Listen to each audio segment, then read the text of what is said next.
మన గంటల ఓం శాంతి. ఈరోజు ఓం శాంతి. ఈ ఆగస్టు 5వ తారీఖున ఈరోజు డాబా గార్డెన్స్లోని విజేఎఫ్ ప్రెస్ క్లబ్ నందు ప్రజాపిత బ్రహ్మకుమారీస్ ఒక ప్రెస్ మీట్ నిర్వహించడం జరుగుతుంది. ఇందులో ముఖ్యంగా మన వైజాగ్లో ఉండేటువంటి print media and electronic media, మరి సోషల్ మీడియా, వెబ్ ఛానల్స్ వాళ్ళందరినీ కూడా, విశేషించి మీడియాకి సంబంధించిన వాళ్ళందరినీ కూడా మౌంట్ ఆబూ జాతీయ సదస్సు సెప్టెంబరు 26వ తారీఖు నుండి సెప్టెంబరు 28, 30 తారీఖు తోటి పూర్తవుతుంది. ఈ సదస్సుకి మొత్తం భారతదేశంలో ఉన్నటువంటి నలువైపులా అన్ని భాషల వాళ్ళు, అన్ని ప్రాంతాల వాళ్ళు కూడా, మీడియా సోదరులందరూ కూడా వస్తారు. ఇందులో విశేష అనుభవజ్ఞులైనటువంటి వాళ్ళ చేత మంచి మంచి సలహాలు కూడా ఇవ్వడం జరుగుతుంది. ఇప్పుడు ఉన్నటువంటి ప్రస్తుత పరిస్థితిలో ఆరోగ్యము, ఆధ్యాత్మికత, సామాజిక బాధ్యత, సామాజిక స్పృహ, సామాజిక ఆరోగ్యం, ఇందులో మీడియా యొక్క పాత్ర ఏమిటి, మీడియా ఈ 4 విషయాలలో ప్రజలకు ఎలాంటి సందేశం ఇవ్వడానికి ఏ విధంగా తోడ్పడుతుంది అనే దాని మీద ఈ మౌంట్ ఆబూలో జాతీయ సదస్సుని నిర్వహించడం జరుగుతుందండి.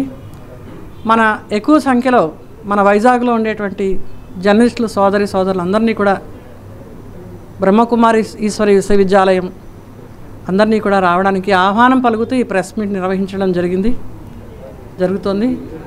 ఇదే కాక ఆగస్టు 13వ తారీఖున అంతర్జాతీయ అవయవదాన దినోత్సవం సందర్భంగా కూడా ప్రతి ఒక్కరిని కూడా జాతి, మత, కుల, లింగ, వర్ణ, భయోభేదాలు లేకుండా మానవతా దృక్పథంతో ఇప్పుడున్నటువంటి ఆవశ్యకతను బట్టి ప్రతి ఒక్కరు కూడా తమ మరణానంతరం తమ దేహాన్ని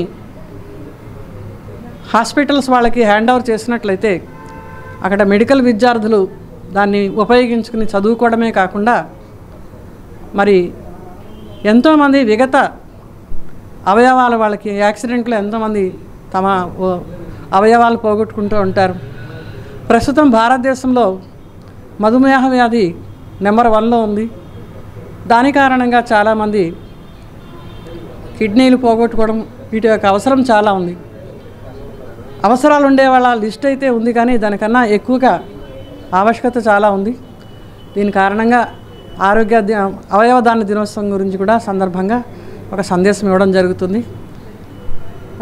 ఎన్రోల్ చేసుకోవడానికి చాలా తక్కువ టైం ఉంది కాబట్టి జర్నలిస్టులు అందరూ కూడా తమ అక్రిడిటేషన్ కార్డుతో ఆధార్ కార్డు కూడా పంపించి సంప్రదించవలసిన నెంబర్ని కూడా నెంబర్ ఇస్తాము. దానికి సంప్రదించి తమ వంతుగా సామాజిక బాధ్యత, సామాజిక స్పృహను, ఒక ఆధ్యాత్మిక శక్తిని నింపుకుని మీడియా సోదరులందరూ కూడా వాళ్ళు ముందు మానసిక, శారీరకమైనటువంటి దృఢత్వం, ఆరోగ్యంతో సమాజంలో తాము చేపట్టినటువంటి బాధ్యతను సఫలతాపూర్వకంగా నిర్వర్తించడానికి, ఆ విధంగా చేయడానికి వాళ్ళకి సమర్థత అనేది అక్కడ సదస్సులో కొన్ని రకాల సలహాలు ఇవ్వడం జరుగుతుంది.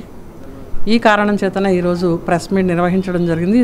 మీడియా సోదరులందరికీ కూడా బ్రహ్మకుమారీస్ యొక్క జాతీయ మీడియా సదస్సుకు ఆహ్వానం పలుకుతూ, hi viewers, Vizag vision channel ని సబ్స్క్రైబ్ చేసుకోండి. మా ఛానల్ అందిస్తున్న జాతీయ, అంతర్జాతీయ స్థాయి వార్తా విశేషాలు, నోటిఫికేషన్స్ కోసం ఇక్కడ కనిపిస్తున్న బెల్ ఐకాన్ ని క్లిక్ చేయండి.